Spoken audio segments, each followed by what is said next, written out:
how soon after arriving in the conference room was it, Ms. Flores, that he told you no, you would not grant your request? Probably within the first 5 minutes.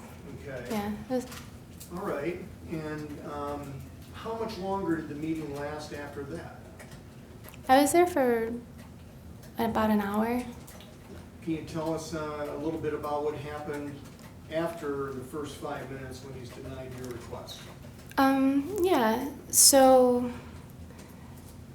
after I first walked in and we talked about why I was there and I wasn't allowed to take my test, he talked about his family and a couple other things.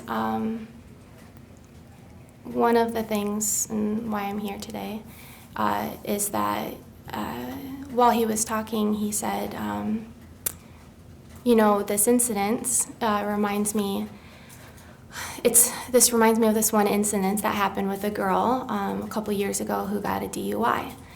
And for those of you who don't know, if you're in medical school, you're not supposed to be getting DUIs. You can get in trouble for it. You can get kicked out for it.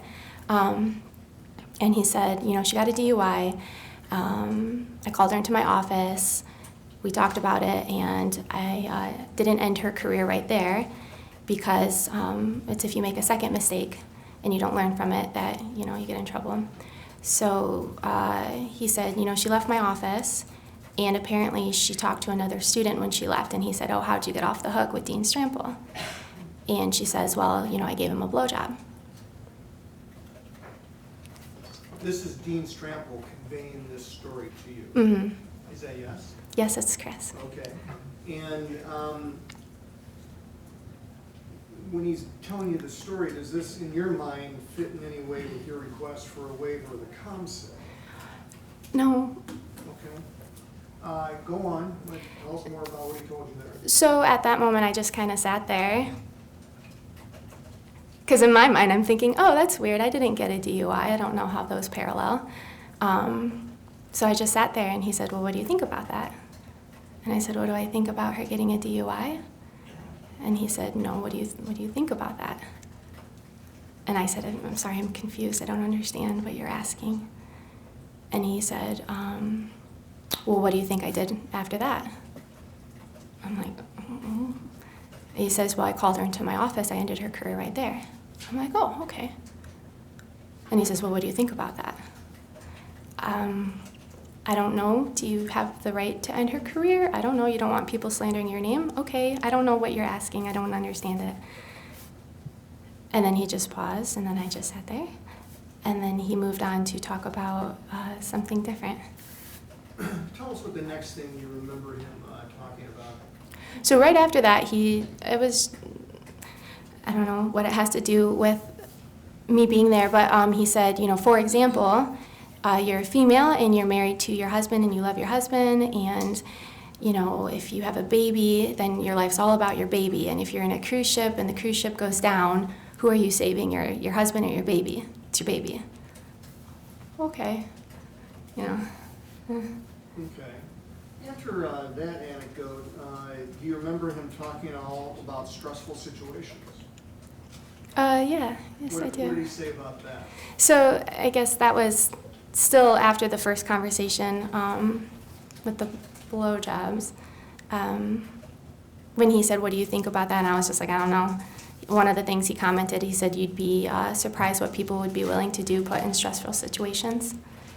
Did you feel like you were in a stressful situation there? Well, yeah. Okay. I was being told I couldn't sit for my board licensing exam, and I was going to get held back a year, which it hurts you in your residency application process when they see that. Was that the only time he told you that you'd be surprised what people are willing to do in stressful situations? Did he tell you that once or more than once, if you remember?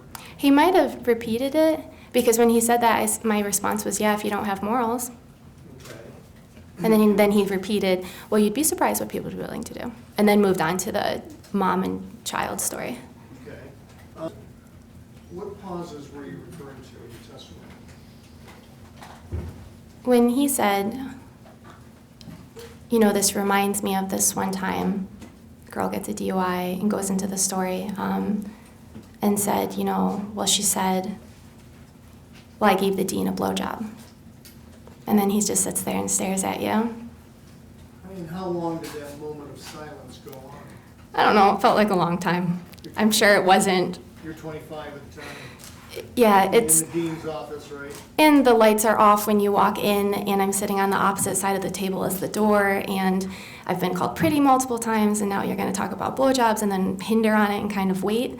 Yeah, a little uncomfortable. Okay, in questions from during Mr. Dakmak's examination of you, you said that you didn't feel that he propositioned you directly. Mm-hmm. Is that a yes? Yes. Did you feel like he was propositioning you indirectly? I don't know where the word blowjob starts when you're speaking to somebody who's working under you or around you, or who is in the position where they feel like, whether it's not a big deal at all, it feels like your career is on the line. I don't think it's appropriate anyway, and to pause like that and to wait and then to say, well, you'd be surprised what people would be willing to do, put in stressful situations, and then wait again. And then he gave you his business card. Yeah. The number written on the back of it. Mm-hmm. Okay, yes? Yes, it is. Nothing else